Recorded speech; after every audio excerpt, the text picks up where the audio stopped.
The glass door slammed shut behind her. A few heads turned as a sharp sound echoed through the marble-floored bank lobby, followed by the slow, uneven tap, tap, tap of a cane against polished tile. The woman paused just inside the entrance, adjusting her grip on the worn leather purse tucked close to her side, then took another careful step forward. She was 90 years old. Her name was Dorothy Hayes. She wore a simple blue floral dress that hung loosely on her thin frame, sensible black shoes scuffed at the toes, and a beige cardigan folded neatly over her arm. Her hair, silver and tightly curled, was tucked beneath a modest hat that looked decades out of style.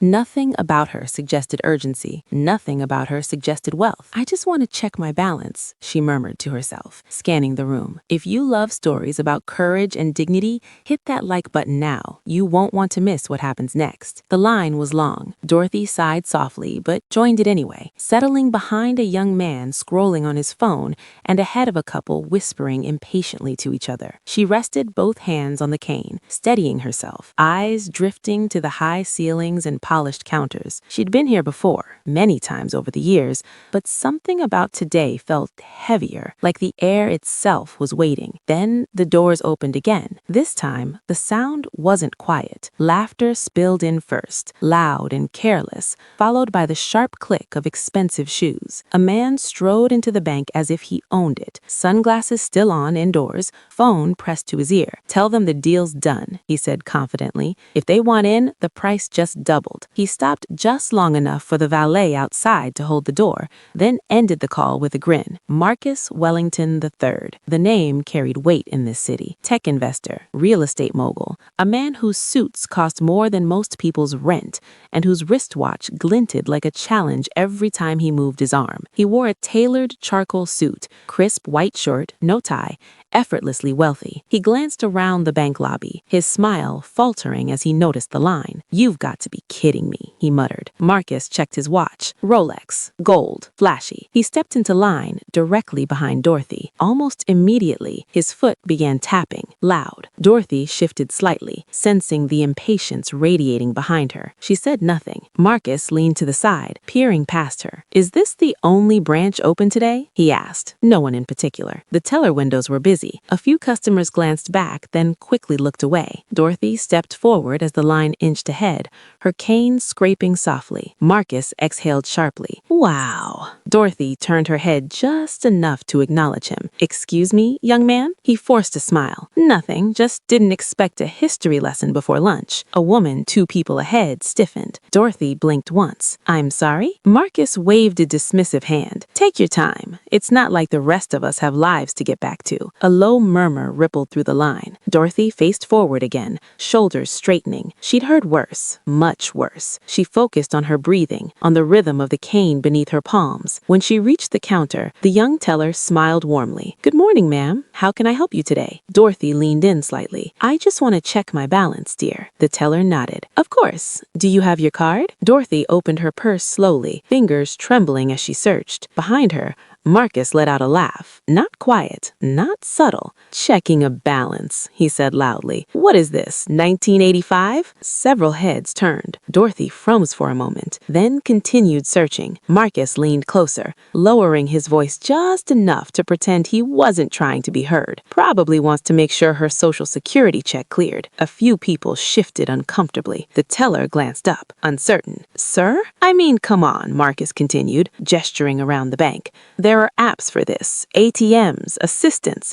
Some of us have meetings." Dorothy finally pulled out a faded bank card and slid it across the counter with care. "Here you go." The teller smiled again, but her eyes flicked nervously toward Marcus. As she typed, Marcus crossed his arms. "You know, they really should have a separate line for special cases." The woman behind Marcus spoke up. "That's unnecessary." Marcus turned, eyebrows raised. "What's unnecessary is wasting time." Dorothy's jaw tightened. The teller paused. "Ma'am, I'll just need to verify." "Take all the time you need," Dorothy said softly. Marcus scoffed. "Of course she will." The branch manager, Linda Chen, looked looked up from her office at the sound of raised voices. She stepped out, professional smile already in place. "Is everything all right out here?" Marcus turned instantly.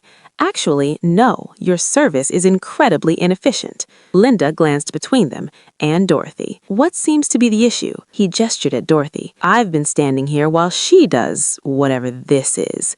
"I'm just checking my balance," Dorothy said calmly. Marcus laughed. "That's adorable." The word hung in the air, like an insult dressed as a compliment. Linda's smile tightened. "Sir, we serve customers in the order they arrive." Marcus leaned closer to Dorothy, pulling a crisp bill from his wallet. "Here," he said, holding out a 20. "Go get yourself lunch. I'll cover whatever you think you're missing." A gasp sounded somewhere in the line. Dorothy stared at the bill, then at him. Slowly, deliberately, she pushed his hand away. "No, thank you," she said. "I didn't ask for charity." Marcus chuckled. "At your age, sweetheart, you should be grateful." The teller stopped typing. The room felt suddenly smaller. Dorothy straightened, her voice quiet but firm. "Young man, I stood in lines long before you learned how to rush people. I will finish my business." Marcus's smile faded. "You don't know who you're talking to." "You're right, and I don't need to." Linda stepped in. "Sir, please lower your voice." Marcus shook his head. "Unbelievable. People like this clog up the system, and we're all supposed to pretend it's fine?" Dorothy felt something stir in her chest. Not anger, not yet, but resolve. The teller cleared her throat. "Mrs. Hayes, your account is pulling up now." Marcus froze. "Mrs. Hayes?" he repeated. "Wait." The teller's eyes widened slightly as she stared at the screen. Linda took one step closer. Dorothy tightened her grip on the counter, and for the first time since she'd walked in, the room went completely silent. The teller blinked rapidly, then swallowed. "Ma'am, your portfolio, it's substantial." Marcus's laugh faltered. He leaned in, peering at the screen, trying to hide the first flicker of doubt in his perfectly controlled expression. "Substantial? What does that even mean?" Dorothy's eyes met his, calm, unyielding. "It means what it says. I've worked my life for it. If this moment moved you, share this video to inspire someone today, because respect and kindness cost nothing, but their impact is priceless." Marcus smirked, though it no longer reached his eyes. "Worked? At your age, I doubt you even remember how to work a modern business deal." A hush fell over the lobby. Customers shifted in their seats, uncertain how to react. The young woman who had spoken up earlier whispered to her friend, "Is this real? Did she just—" The words caught in her throat as Dorothy turned her attention back to the teller. "Thank you. That will be all," she said politely, her voice carrying more authority than her frail frame suggested. Marcus stepped closer, the smell of his cologne aggressive in the air. "Hold on a second. You can't just waltz in here at your age expecting what?" Dorothy interrupted smoothly, voice rising just enough to command attention. "Respect? Dignity? Yes, those are things I do expect." He blinked, startled. A few customers dared to glance at him, their eyes wide. Dorothy didn't flinch. "I didn't come here to impress anyone. I came here to check my balance, and I suggest you step back before you embarrass yourself further." Marcus opened his mouth, then closed it. Something about her calm, measured tone was unnerving. He glanced around. The bank was watching. People had stopped pretending they weren't paying attention. The tension built like static electricity. Dorothy straightened fully, cane in one hand, the other brushing over the edge of her purse, poised and unshakable. Linda cleared her throat. "Sir, perhaps you should—" Marcus waved her off. "This woman thinks she can lecture me? I've built empires while she was collecting Social Security checks." Dorothy's lips pressed together. Then, slowly, she smiled. Not at him, but at the situation. "Social Security checks," she said. "Do you think that's all there is to a person's life? Perhaps you should learn the value of patience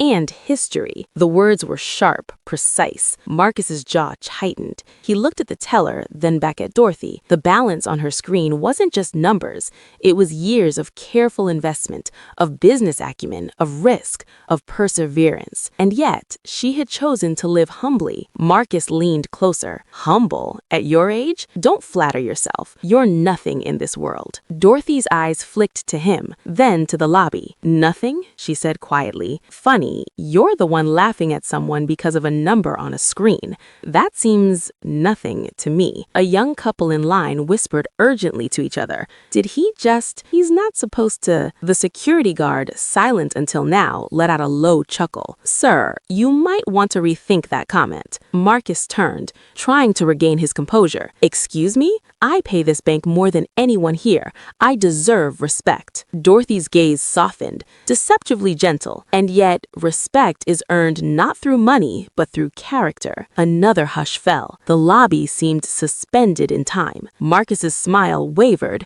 then fell completely. Linda stepped closer to Dorothy, whispering, "Ma'am, shall I escort you to a private office?" Dorothy inclined her head. "Yes, please." Marcus's eyes narrowed. Private office? For her?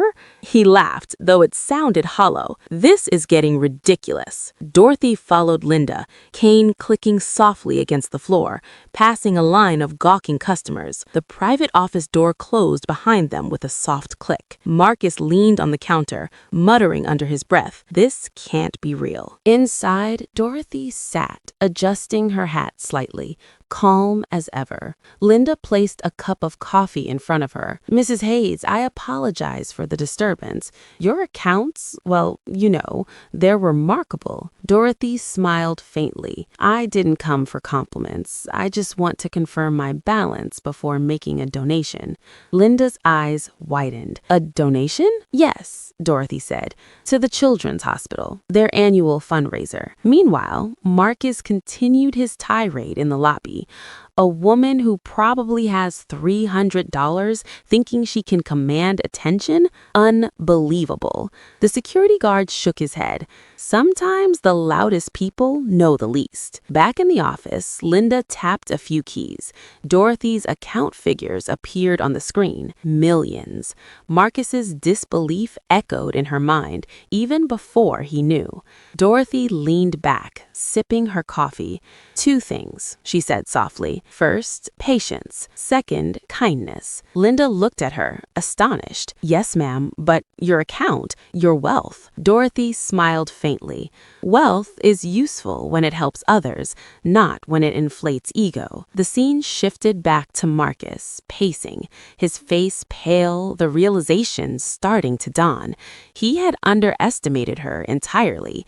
He thought she was fragile, forgettable. Now he was beginning to understand he had made a mistake. Dorothy finally stood. "Linda, please announce to the lobby.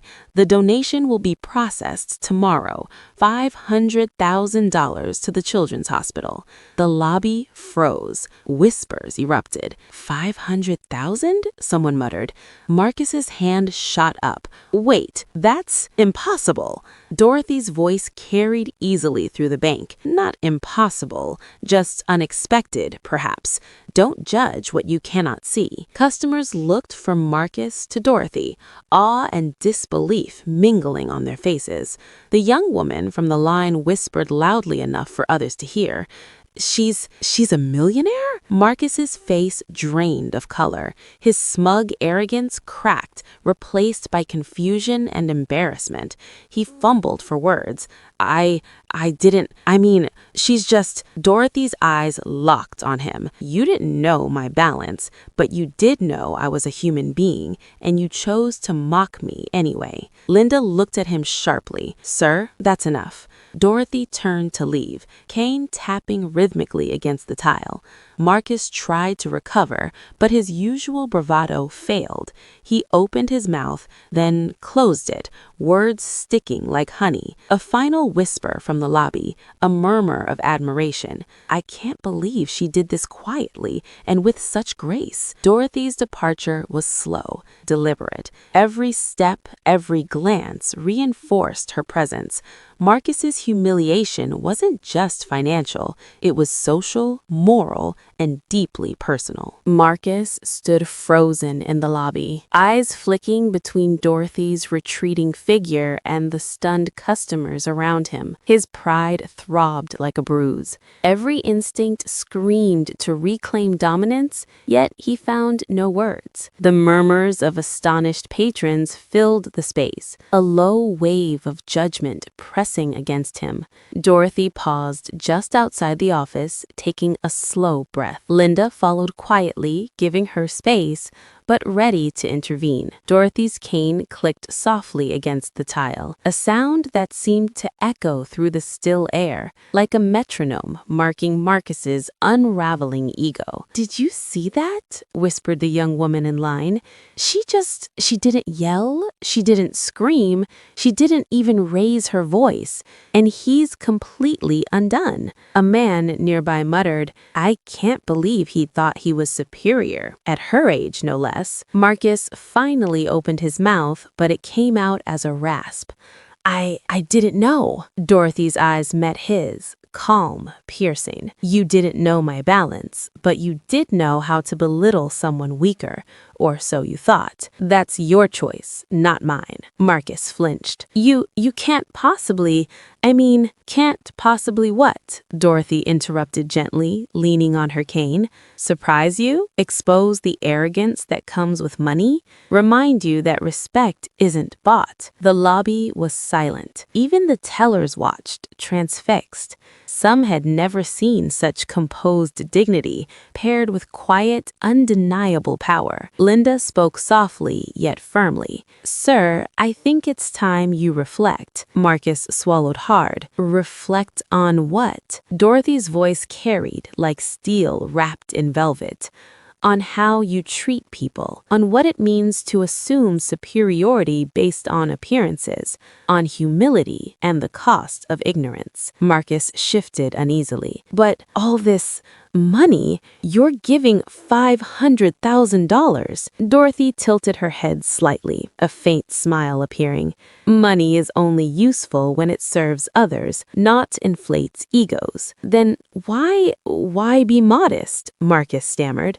"Because modesty isn't weakness," she said. "It's wisdom." Dorothy moved to the bank's exit, her steps measured. The camera caught her turning slightly, glancing at Marcus. The intensity in her eyes was magnetic. Marcus's phone buzzed once, twice, then again. He looked down, read notifications. His face changed. The business deal he'd been bragging about collapsed overnight. The irony hit him like a wave. Linda guided Dorothy past the counter. "Ma'am, the children's hospital will be thrilled."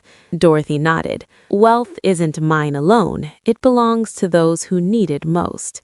Marcus whispered, barely audible, "And all this came from you?" "Yes," Dorothy said. "I built it. I managed it. I grew it. And I chose to live quietly because life's true measure isn't the bank account. It's the lives you touch." Outside, sunlight washed over Dorothy's floral dress. Her cane tapped steadily against the pavement. In Marcus's car, silence. The man who entered the bank believing money gave him power, left knowing character defines it. The next day, Dorothy visited the children's hospital. She read stories. Children laughed.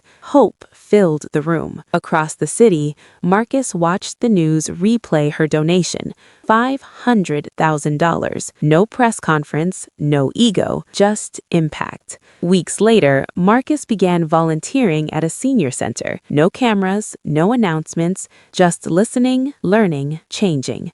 Dorothy continued living as she always had, quietly, purposefully, powerfully. Her story spread, not because she demanded attention, but because dignity speaks louder than arrogance. Respect everyone. You never know their story. If this story moved you, comment below how you'll choose kindness today. Subscribe for more powerful stories of silent strength, and like this video to help others discover lessons that truly matter.